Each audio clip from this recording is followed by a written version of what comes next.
میرے بھائیوں، نبی کریم صلی اللہ علیہ وسلم کے حوالے سے آپ کی خصوصیات، آپ کے معجزات، یہ سب بیان ہو چکے۔ آج انشاءاللہ امت پر آپ صلی اللہ علیہ وسلم کے کیا حقوق ہیں اس کا بیان ہوگا انشاءاللہ۔ سب سے پہلا حق یہ ہے کہ آپ پر ایمان لایا جائے، یہ سب سے پہلا حق ہے۔ اور یہ آیہ مبارکہ جو میں نے ابھی آپ کے سامنے تلاوت کی ہے، اس میں اللہ تبارک و تعالی لوگوں سے مخاطب ہو کر فرما رہے، یا ایھا الناس، اے لوگو، قد جاءکم الرسول بالحق، رسول تمہارے پاس حق لے کر آیا ہے، اور یہ خود نہیں آیا، من ربکم، تمہارے رب کی طرف سے لے کر آیا ہے۔ فآمنوا، تو ایمان لے آؤ، خیر لکم، تمہارے لیے اچھا ہے، بہتر ہے۔ اور یاد رکھو، وَإِن تَكْفُرُوا، اگر نہیں مانو گے، ایمان نہیں لاؤ گے، کفر کرو گے، فَإِنَّ لِلَّهِ مَا فِي السَّمَاوَاتِ وَالْأَرْضِ، تو اللہ کو کوئی فرق نہیں پڑے گا، سب کچھ اللہ کا ہے، جو بھی آسمانوں میں ہے اور زمین میں۔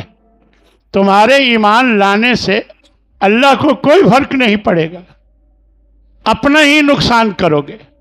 وَكَانَ اللَّهُ عَلِيمًا حَكِيمًا، اور اللہ یقیناً خوب علم رکھنے والا اور کمال حکمت والا ہے۔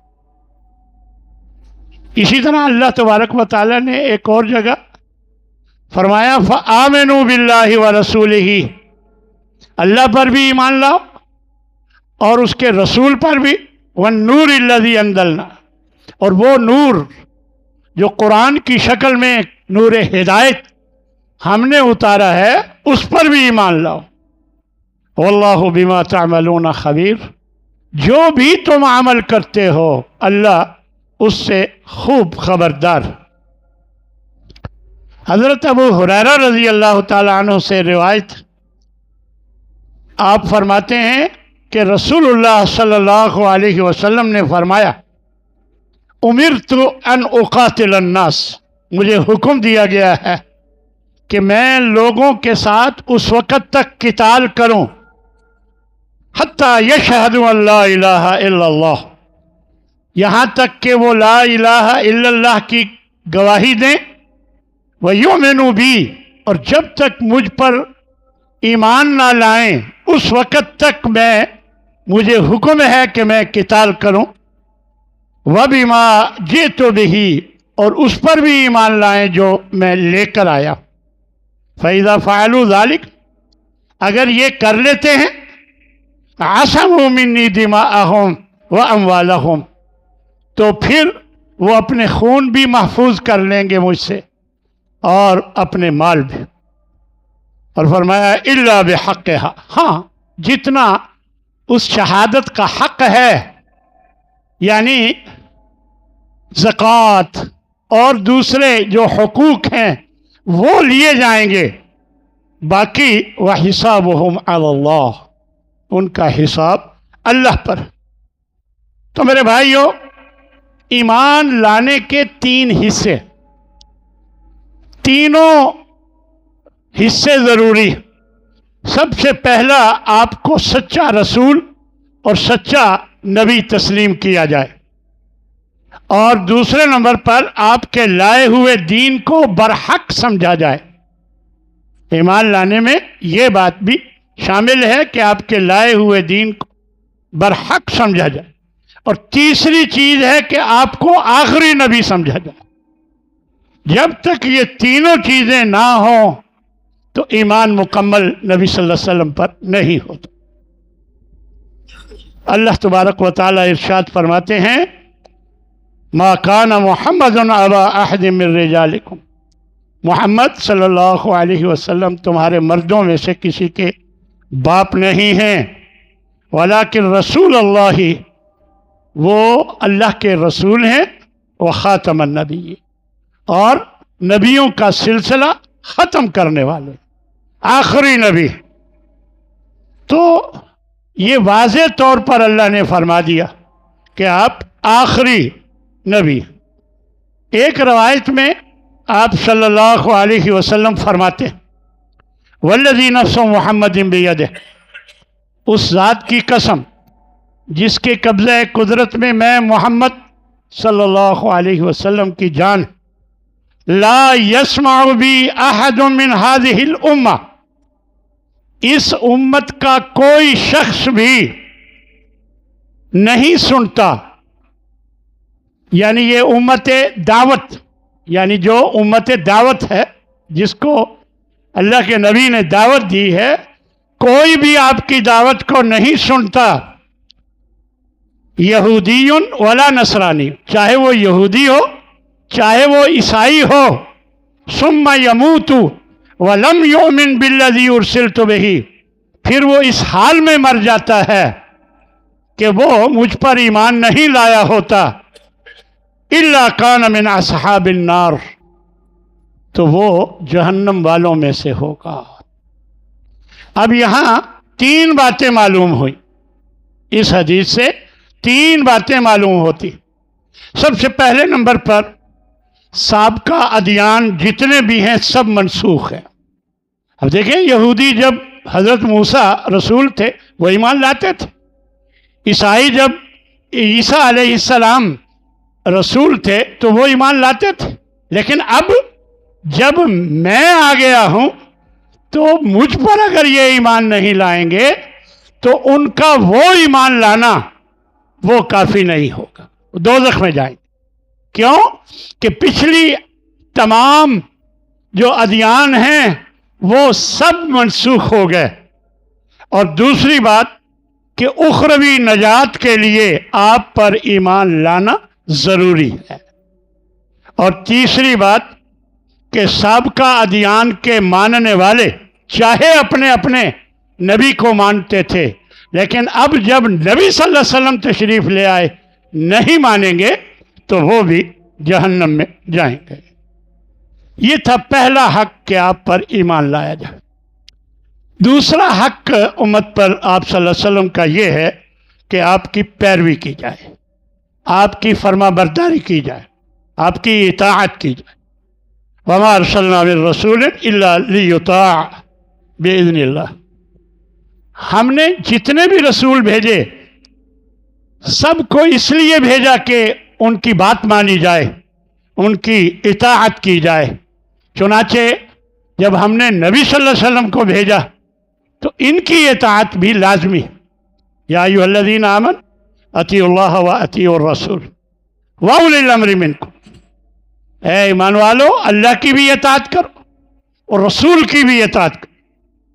اور ایک جگہ فرمایا وما آتاکم الرسول فخذوا وما نہاکم عنہ فانتہوا، جو رسول تمہیں دے اسے لے لو، یعنی جس کا حکم دے اس کو پورا کرو، اور وما نہاکم عنہ، اور جس سے روکے فانتہوا، باز آ جاؤ، رک جاؤ۔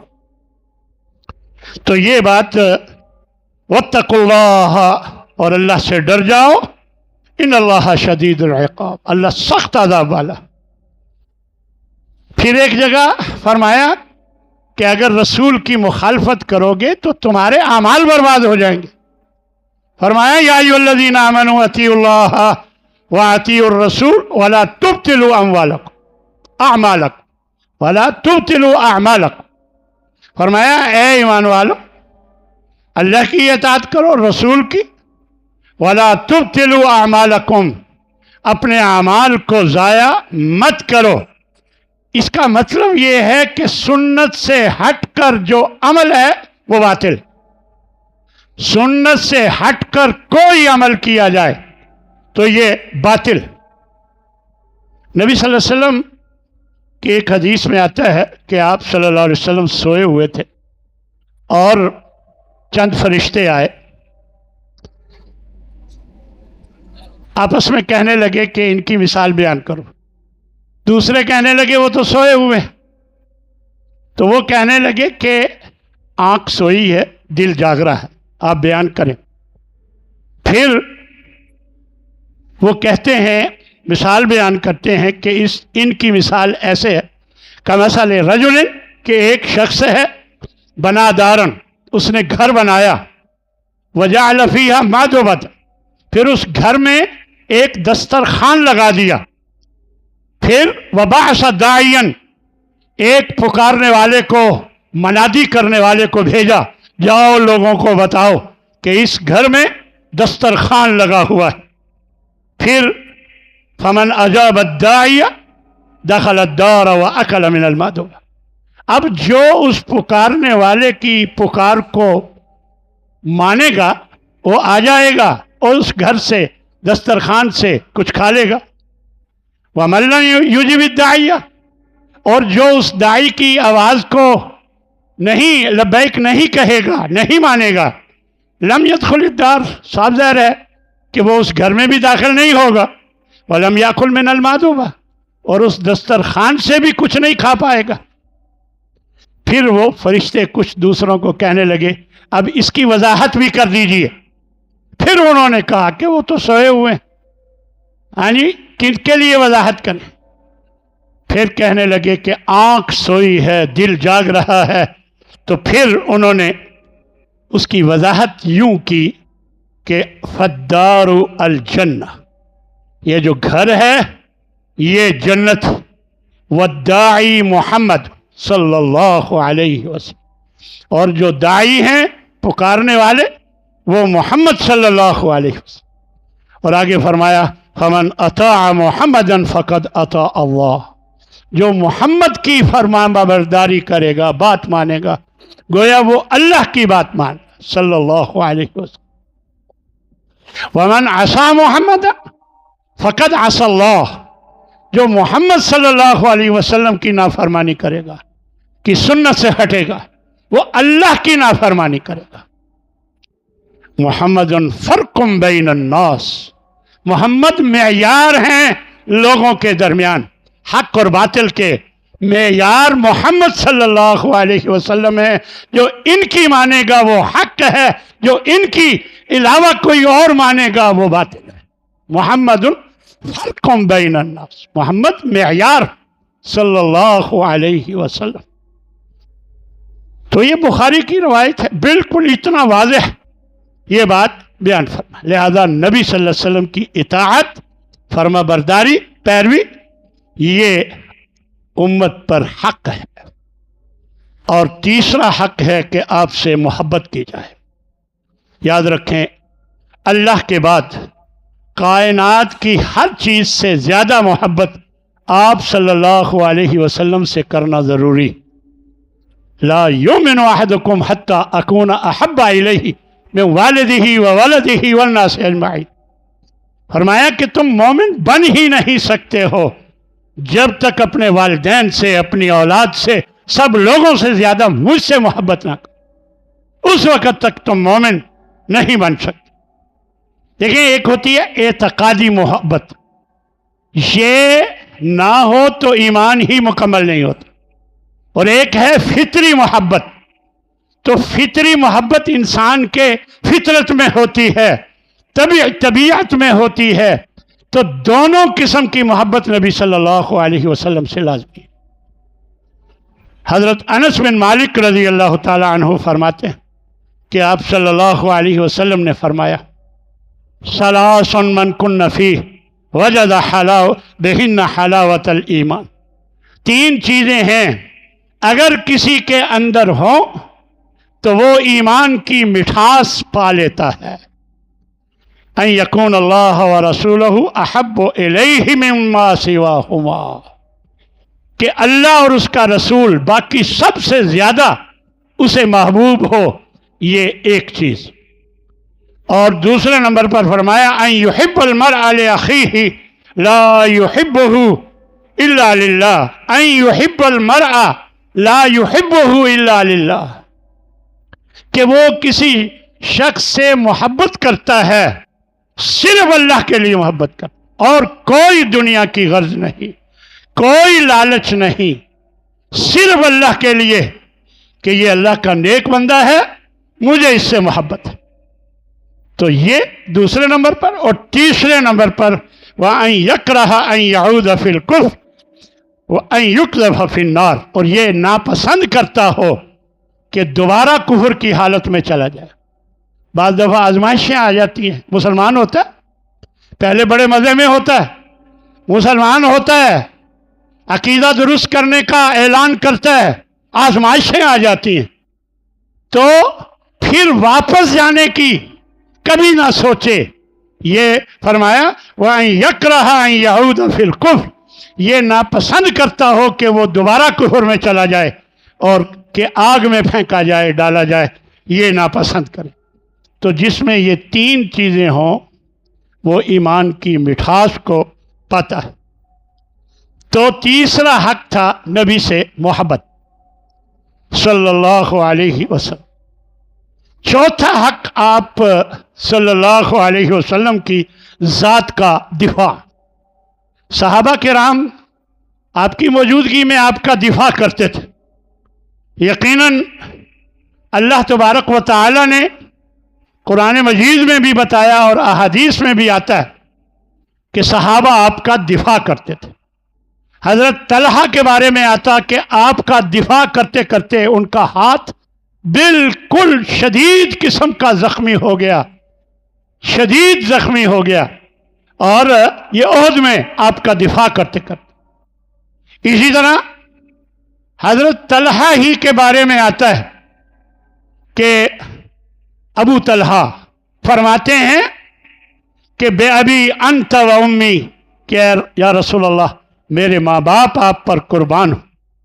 آپ کو اگر کوئی تیر آپ کی طرف آتا ہے من سحام القوم, اس دشمن کی طرف سے, نہری دون نہرک, میرا سینہ آپ کے سینے کے آگے ہوگا. یعنی وہ تیر آپ کے سینے کی بجائے میرے سینے میں لگے. یعنی یہ جذبہ تھا آپ صلی اللہ علیہ وسلم کے دفاع کا, صحابہ کا. اب اس وقت آپ صلی اللہ علیہ وسلم کی ختم نبوت کا دفاع, آپ کے خلاف جو بے حرمتی ہوتی ہے اس کا دفاع اپنی زبان سے, اپنے لکھ کر, ہر طریقے سے احتجاج کر کے, یعنی نبی کا دفاع کیا جائے. اسی طرح حضرت زید بن ثابت رضی اللہ تعالیٰ عنہ فرماتے ہیں کہ غزوہ احد میں آپ صلی اللہ علیہ وسلم نے بھیجا صحابہ کو, جاؤ دیکھو سعد بن ربیع کو تلاش کرو. غزوہ احد میں جب ساتھی گئے تو دیکھا وہ آخری سانسوں میں ہیں, اور جب یہ دوست گئے صحابہ تو وہ ان سے کہنے لگے میری قوم کو میرا سلام کہنا, اور ان سے کہنا یا معشر الانصار, اے انصار کے گروہ, انہو لا عذر لکم عند اللہ ان خلص الی نبیکم وفیکم عین تطرف, کہ تمہارے پاس اللہ کے ہاں کوئی عذر نہیں رہے گا کہ اگر تمہارے نبی تک دشمن کی رسائی ہو اور تمہاری آنکھ جھپکنے کا بھی تمہارے اندر طاقت ہو اور تم ان کا دفاع نہ کرو, تو تمہارے اللہ کے پاس تمہارا کوئی عذر قبول نہیں کیا جائے گا. یعنی تھوڑی سی آنکھ جھپکنے کی بھی طاقت تم میں ہے, تمہارے ذمے ہے کہ نبی کا دفاع کرنا ہے.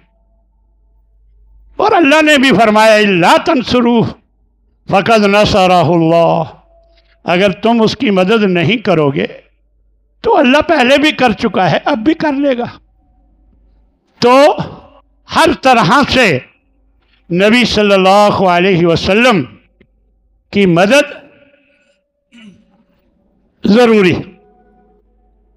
آپ کے سنت کی, آپ کے فرامین کی پاس ان کا پھیلانا, ان پر عمل کرنا, یہ بہت ضروری ہے.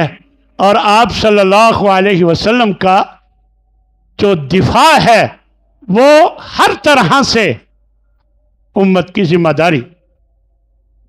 پانچواں حق یہ ہے کہ آپ جو دین لے کر آئے ہیں اس دین کی حفاظت کی جائے.